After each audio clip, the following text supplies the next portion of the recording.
Hello.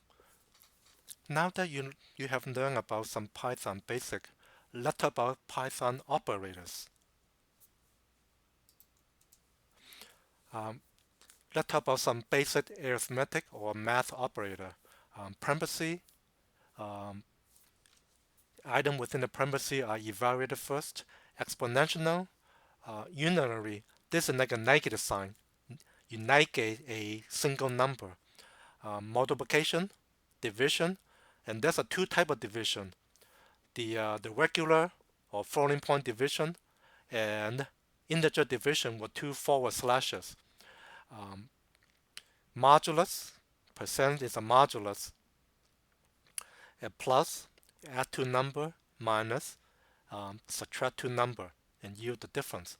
These are the order operation where these have the same precedence: multiplication, division, and the modulus. Operator precedent is just like math, using PDAS, parenthesis, exponential, multiplication and division, addition and subtraction. Operators with the same precedent are evaluated from left to right, except for exponential, where you go from right to left. So when you have an expression like this, 4 plus 2 times 3 minus 1, 2 times 3, which is 6, get evaluated first. So this would be more like 4 plus 6 minus 1. And now plus and minus have the same precedence. So you evaluate from left to right. 4 plus 6 is 10. 10 minus 1 gives you 9. If you want to do certain thing first, you're using parentheses. So in this example, 4 plus 2 times parentheses 3 minus 1. 3 minus 1 is 2. So this would be 4 plus 2 times 2. 2 times 2 is 4.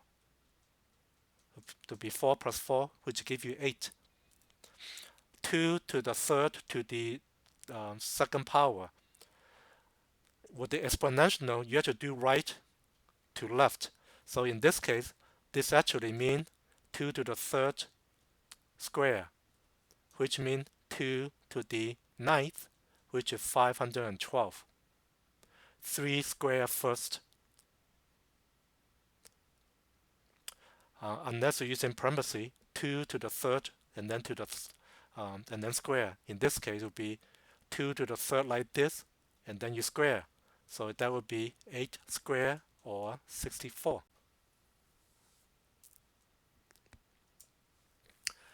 Division. There's a three type of division. Regular division or floating point division. This is yield like a floating point result. So 6 divided by 4 is 1.5. Integer division give you integer result with no rounding whatsoever. So 6 divided by 4 is 1 with a remainder of 2. And this what this remainder comes from with the modulus operator. So the integer division and the modulus division, they can't go hand in hand together. And so this is your quotient, and this is your remainder. Floating point division. 5 divided by 4, 1.25. 8 divided by 4, 2.0. Not 2, it's 2.0. Minus 6 divided by 4, negative 1.5, and so forth. Integer division. 5 divided by 4 is 1. Again, do it this way. 5 divided by 4, 1, with the remainder of 1. 8 divided by 4 is 2, with the remainder of 0.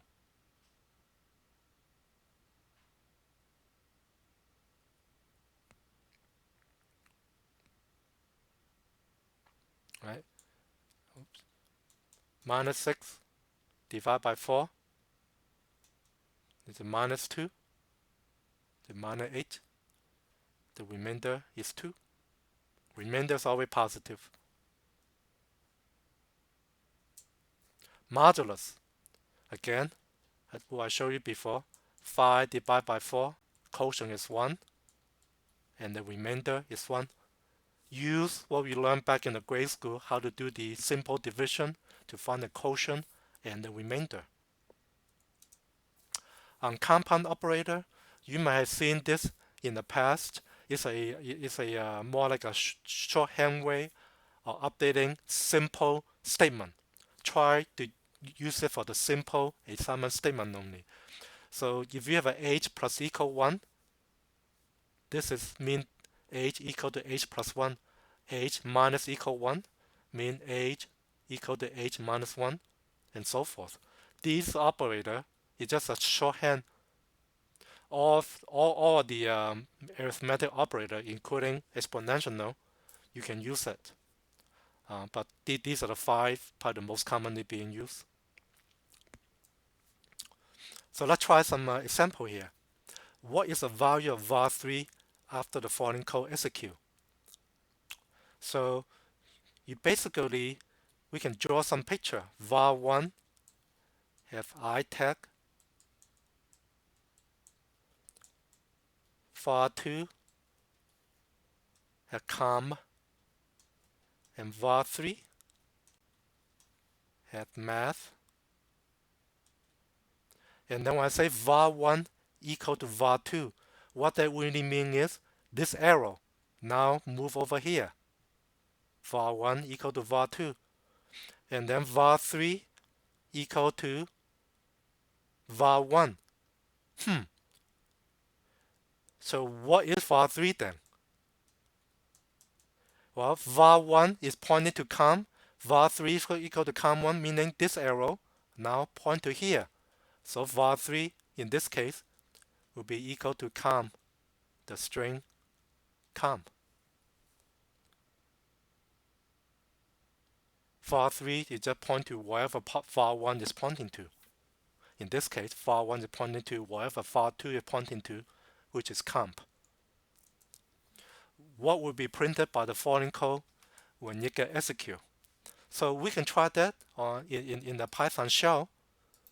So we can actually write the code just like what you see here. num1 equal 14 mod 5 and print num1. Python shell or Python interpreter execute line by line as you type. So 14 mod 5 is 4. Because 14 divided by 5, quotient is 2, remainder is 4. num2 equal to 14 divided by 5, print num2. 2.8. This is a regular floating point division, so you get the whole result, no truncation. And num3 is 14 integer division 5, print num3, which is 2. 14 divided by 5, quotient is 2. And that's why they're looking for just a quotient. So let's write a simple program. Design and write a program that prompt user for temperature in Fahrenheit and convert Fahrenheit temperature to Celsius temperature. When we do programming, we need to, before you write, take a look at the problem and see what they are asking you, and also find the algorithm. In this case, the algorithm is how to convert Fahrenheit to Celsius. In other words, C equal to what in terms of Fahrenheit? It's okay to look up Google if you do not know it, but to convert Fahrenheit to Celsius is F minus 32 times 5 divided by 9. This is the formula to convert Fahrenheit into Celsius. So let's program this in PyCharm. So let me go to PyCharm and new Python file, temp conversion. So do the input, temp, I call it F. Descriptive name, temp F means temperature in Fahrenheit. Let's just say allow floating point number, int, put,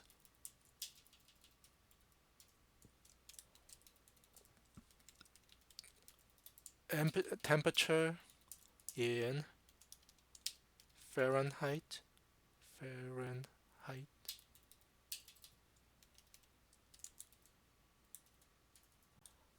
and then we call process, or in this case, it's just a calculation. So we take the temperature, so we write a formula, C equal to F minus 32 times 5 divided by 9.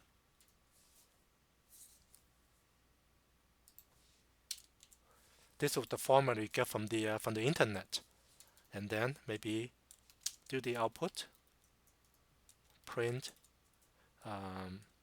Celsius temperature. Do I spell wrong?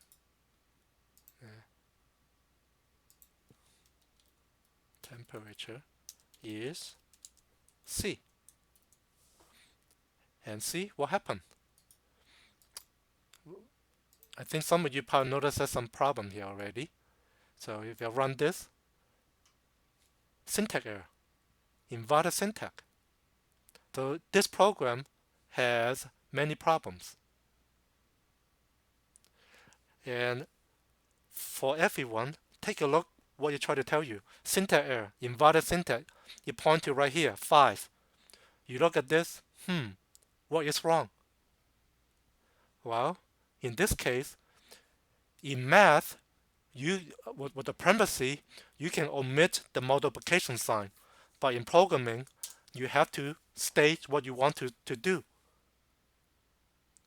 which multiply. Python interpreter is not a mind reader. It doesn't read your mind, what you want to do. So you have to say exactly what you want to do, so it will execute or run the program without any ambiguity. So let's run this again. Temperature in Fahrenheit. I should put a space here, not over here. Okay, 100. Name error. Name F is not defined. That's another error. What you try to tell you? Don't get panic. What you try to tell you here? Name F is not defined. Well, when you look up the Google for temperature conversion, they probably give you the formula like F minus 32. But what is F? Remember what I said before? Think about what variable, what data stored in that variable. F means Fahrenheit temperature. So in your program, what variables is holding the Fahrenheit temperature? In this case, it is a temp F. So let's run this again. 100 degrees Fahrenheit Celsius temperature is 37.777 with a larger decimal place. If you want to show only one decimal place, you can use like a string format, which you do something like this, is :1f in this case, and we can using dot format. We'll talk more about string format later. So 100 degrees is 37.8 degrees Celsius, and we can even say the temperature is And another thing I mentioned before, use descriptor name instead of C. Maybe a better name would be temp C, temperature in Celsius. So if you change there, don't forget you need to change here. And rerun the program, incremental development. Let me do, I know 32 degrees is 0 degrees in Celsius. I also know